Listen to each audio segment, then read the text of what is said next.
Hi guys, so this is just a quick low budget video to show a bit of my setup. So when I'm underwater metal detecting, this is most, if not all, of the equipment that I use.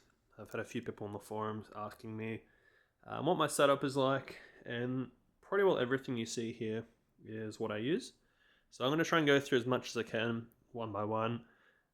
This here isn't sort of strictly what you need to get started, but if you have the same setup already, you've got a pretty good advantage. There are other machines which will do similar things. You don't have to use sort of $2,000 metal detectors to get started in this. You can go for low budget ones. There are plenty of budget friendly options for you as well. And I'll probably do a separate video on some of those options. If you'd like to see that, just drop a comment below. So I'm going to try and go through what I've got here. Where I'm from, it's pretty cold at the moment, so I'm using a pretty regular wetsuit. I think it's a 3mm wetsuit, as well as a dive hood. Something like this will set you back about $100. You want to get yourself some decent gloves as well. These are actually Kevlar on the inside. I've had a few people telling me I need to get some new ones. I know. These ones are wearing out quite fast. I've had them for probably over a year now. But they're by far the warmest and the best gloves that I've had. I've tried lots of different ones you might see in my future videos. A lot of the gloves I use just don't hold up to what I do. These ones have lasted the longest, but I'm finding at the moment I'm wearing two sets of gloves. I've got a thin sort of set of garden gloves underneath just to keep my hands a little bit warmer. You'll also need some good boots and some wetsuit socks. I've left my socks outside, but I just use these neoprene sort of boots with a hard bottom. You want to get some with a hard rubber sole on them like these, because there are a lot of sharp rocks and sea urchins about, especially at the moment, and if you step on any of those, you're in trouble. The flippers I use are just these branded ones here. I think you pronounce it Mares, Mares, I'm not sure. I don't use them all the time. And a lot of my recent ones, it's pretty shallow, so you don't need to use the flippers. You can kind of just walk underwater. So what I've actually done is I've got a carabiner on the back here, and I've got a zip tie on the back of my dive belt, so I can sort of just clip them on and have them there in case I do need them. Sometimes you'll find that you'll get along to a deeper part in the water where you need to sort of clip your flippers on. So in some videos you might see the front half of the video I'm not wearing them, and then the end of the video I might be wearing them occasionally. It brings me to the weight belt itself. So I'm using 1, 2, 3, 4, 5, 6, 7, 8, 9 dive weights. They're 1.3 kilos each. You can go for more or less. It really depends on the actual wetsuit you're wearing. A thicker wetsuit will need more, and a thinner wetsuit or no wetsuit, you can get away with probably half that amount. It really depends. If it's cold, you're going to use a thicker wetsuit, and you're going to need more weights. But bear in mind that is really heavy, and if you have to walk a fair distance to the car, it can be pretty tiring. Next thing I've got is the actual bag that I use. This is just a bag that you use for screws and nails, and it's a Makita brand. I did cut the top bit here, so it slides on my weight belt. It's really good. I find that it's really sturdy and robust. The zipper did break eventually, but I got a good 2 or 3 years out of it. And then I've got a little thing on the side here for my pinpointer. The pinpointer itself, I use the XP MI4. I've got a, if it'll focus, a cap from the end of a chair on the end of it, just because they do wear out very easily. You can get these for about $1 a piece. The pinpointer costs about $240. It's really good. It's the only one that I would recommend. I've used plenty of other brands, and this is the only one that's held up. I did modify the battery in this. I'll probably do another video on that. I get about double the amount of time per charge. It's just an easy $10 mod. The next thing would be just the GoPro. You can use any old GoPro. I've got just a, I think it's a Hero Plus or just a regular Hero, I can't remember. I did used to have a Hero 3, but unfortunately I lost it, which was a bit of a pain. I did manage to lose my mask as well, so hopefully it turns up one day, but I don't think it will, which is a pain in the ass. The mask I've got, I think it cost me about $15 from China, just a cheap basic mask with the GoPro mount on top. And the snorkel, I got one of these really flexible, sort of bendy ones, quite good.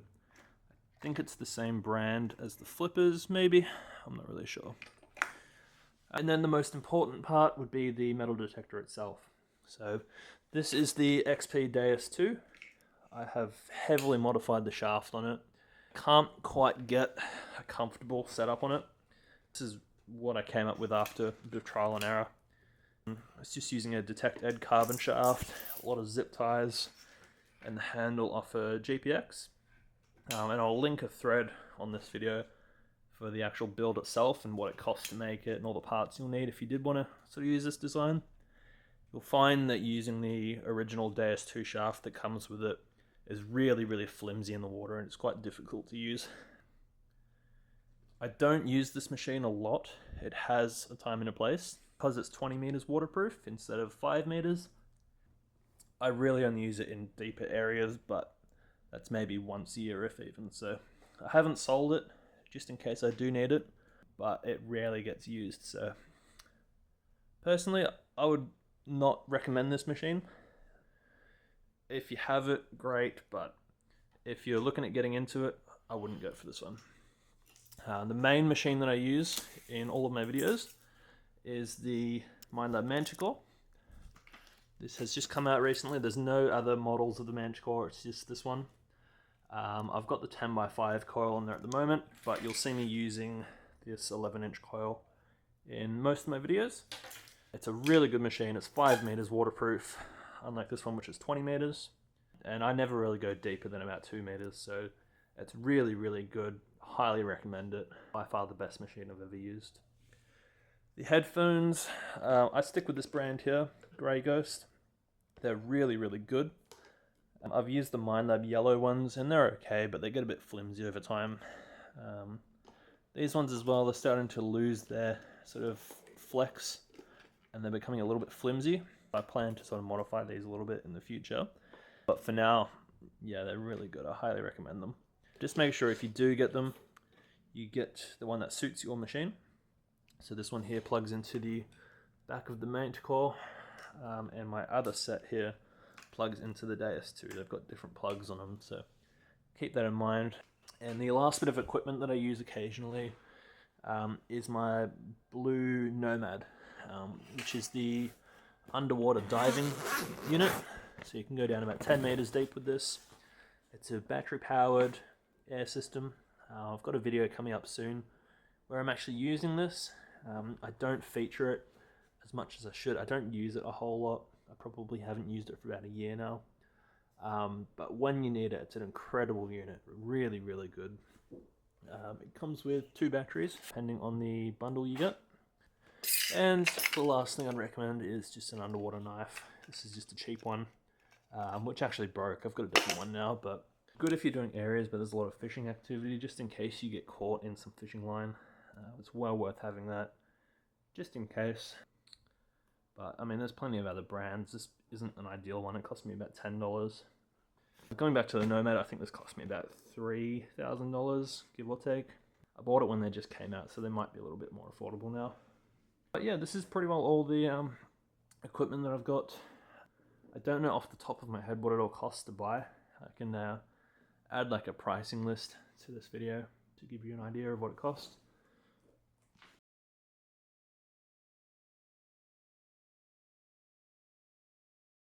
Only other things I'd recommend would be probably just a bucket. I bring 2 buckets with me, one for all my dry gear and one for all my wet gear. I will go through the settings on the machines that I use next. Alright, so this is the Manticore. I'm just going to show you how I set it up when I get into the water. So essentially this is your main screen. I'm not going to do a full run through. If you're brand new to using this machine, there is a massive learning curve, especially if you haven't used any Minelabs before. I came from using the Equinox 800 for about 3 or 4 years to this one, so it was very familiar to me. I've also used the CTX, so if you've used the CTX before, you'll also be somewhat familiar with using it. Now, the setup that I use when I get to the beach, I've already got my headphones plugged in behind me here, that's why there's no sound. I've just got the volume set pretty low for the video. So what you want to do is set the volume up to the maximum.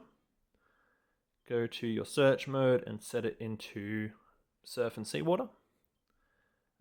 Do a noise cancel, just depending on where you are.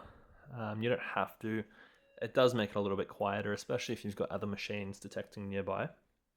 The ground balance, I press this little button here and set it into automatic tracking. If you're in areas with a lot of mineralization or a lot of black sand and rocks, it makes it a little more quiet as well. But what you can also do in the water is if you hold this button in and just crank it up and down like that, it'll balance itself out according to the ground that you're in. The recovery speed, I keep it on 4 or 5. If I'm doing a really clay, rocky sort of area, I put it up to about 6, but if you want to get maximum depth, I keep it on around about 4.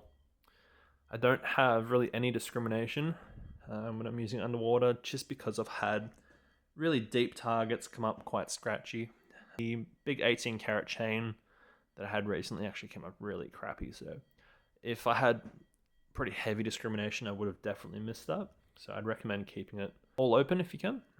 I don't really change any of these. Target tones, I keep it in 5 tones.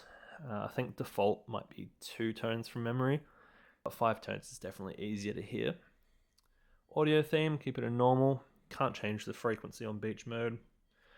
And then also go into your general settings and just set the underwater boost on, and it'll make it a lot louder underwater. Just note that you can't actually do this in the older machines. You have to have the updated version. So if you go in your settings and you don't have this option, you need to update your machine first and it will appear. So I'd highly recommend doing that. The discrimination pattern, this is your closed discrimination, so it'll knock out a lot of your iron. I like to keep it open, but in saying that, I've never had anything show fully solid up in this discriminated area turn out to be anything good. It's normally sort of scratchy around the cleaner areas there. But you do get a lot of iron underwater, especially if you're doing around piers. If you're in a really trashy area with lots of bottle tops, you might want to keep it closed.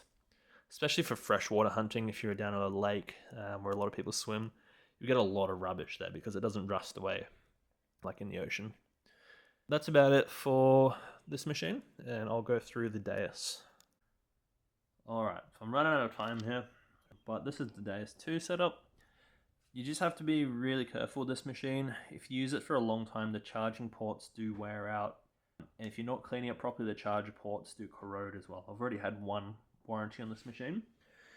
And you might be able to see here the charging pins. The top one there is starting to corrode a little bit. So very important to keep this machine clean. Have to really look after it. So just bear that in mind if you do go this route. First thing you got to do is make sure your antenna is on here. It comes with like a rubber sort of O-ring type thing to hold it on, but I prefer zip ties. It's loose enough where you can slide it on and off if you need to, but it's also tight enough to hold it in place. For setting it up, you want to use the setting for the bone conductor headphones. If you're using those, or if you're just using the regular ones, I still use that same setting. So you just press this little up arrow here, and you have to set it to diving mode. It's probably not going to show it so well in here. It might be different if you're in freshwater, but in saltwater, diving mode is what I use. You also want to do a noise cancel just by holding this button here. That'll run through for about 10 seconds and just quieten it down a little bit. Then in the settings, I don't really know the discrimination settings that well, so I just keep it at default. Sensitivity, I back it down to about 89, just to quieten it down a little bit. You will probably miss fine chains and earrings with this machine. I found it's not great on earrings, or really, really corroded rings. It tends to struggle a little bit. And then your volume, you can just hold the plus button here. It'll prompt the little volume icon, and you can just put that up or down. So it goes really loud on this machine. If you are using the bone conductor headphones from XP, they're incredibly loud. And if you have your iron volume really high, it'll give you a massive fright when it goes off on a big chunk of iron, because it's a very dull vibrating sound, and it really gives you a fright the first time you hear it. So if it's your first time using this machine underwater, just be wary of the volume settings, because I can't stress enough how loud this machine can be. When you're using these headphones here through a dive hood, it's not as loud, mainly just with the bone conductor headphones. I rather the bone conductor headphones over theirs. I'm a little bit annoyed that I spent this much money on this set of headphones because it's not very loud with this machine. I much prefer the bone conductors, but unfortunately the wire is very flimsy in them. So this is a very thick wire. I think the wire on the bone conductors are probably half the size. So if you yank it the wrong way or if it gets caught on something, it breaks very easy. I've had 2 or 3 warranties on mine already, which is a bit of a pain. It's just another reason I don't like using this machine. Depending on how you've got it set up, I would recommend, if you're using the stock shaft, to have the little lanyard around it as well. You can see I've got zip ties, again holding mine in place, which is what I prefer. This head unit does fall off quite easy on your shaft. You're not going to lose it if you've got the headphones on, but it's a little bit annoying to clip back in place if there's all sand and seawater everywhere. It can be pretty frustrating. I know somebody's probably going to ask, what machine I prefer or what one I would recommend. I would go the Manticore any day. It's such a user-friendly machine. Warranties are great. Minelab in general is just a really good company to work with. Never had any issues with this. With the first Equinox I went through quite a few warranties on it. Waterproofing isn't great on them. But this one here, I've taken underwater dozens of times and haven't had a single issue with it yet. It's really, really good. In terms of coil preferences, I would highly recommend the 11-inch. It's a really good all-rounder coil. They have just come out with a 9-inch coil, which it'll have its time and its place. I personally wouldn't use it. I don't think it covers enough ground. And I've pulled some incredibly deep rings with this coil. You've also got the 8x6 coil. Really, really good in trashy areas with lots of seaweed or rocks. I've only used it once underwater and it was really good. I found some really nice rings with it. But again, has its time and its place. I wouldn't use it all the time. I really would rather stick with the 11-inch coil. The skid plates that come on them, they suck. They fall off so easy. So I did a bit of a hack job and made this one out of an 11-inch nugget finder coil skid plate. It holds up really well. It took me just over a year to wear through the first one. This one I've had for about a month now. It's got a few scratches on it, but I'm hoping to get about another year out of this one. It's a bit of a shame they haven't brought out a thicker skid plate for it yet. The stripes I've got on the front here, they're really handy to have. You don't need to use it all the time, but it helps you narrow down targets really, really easy when there's really bad visibility in the water. That's something I would highly recommend as well. I think it cost me about $11 off eBay for a whole roll of it. That's basically all I've used. I do have a little bit on the back of my machine just here as well, just so I can identify which machine is mine, because we have 2 of these. That's pretty well about it. So if you guys have any questions on any of the equipment or any recommendations, just drop a comment below.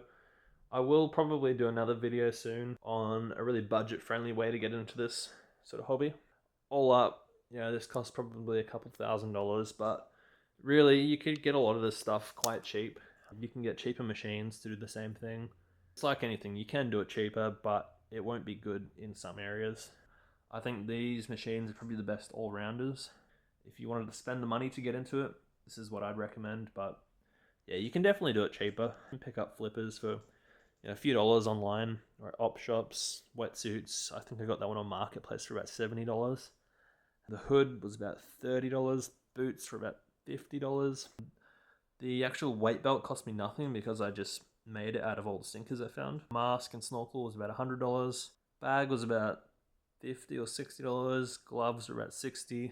Pinpointer was about $200, and I think the GoPro cost me $50 and about $200 per set of headphones. Yeah, well, I hope you guys enjoyed the short video. I'm running out of time here, so I'll have to wrap it up. But yeah, I've got a couple of good videos coming up lately. I've got one that I haven't fully edited yet with a really nice ring that I found. I'll have to get onto that one, but I also found this ring a few days ago. Nice platinum ring. I've got a video of this one coming up soon as well. That was only a few days ago, so that should be out in the next probably fortnight. So yeah, make sure you subscribe, check on the notifications, and you'll see it pop up. Yeah, thanks for watching.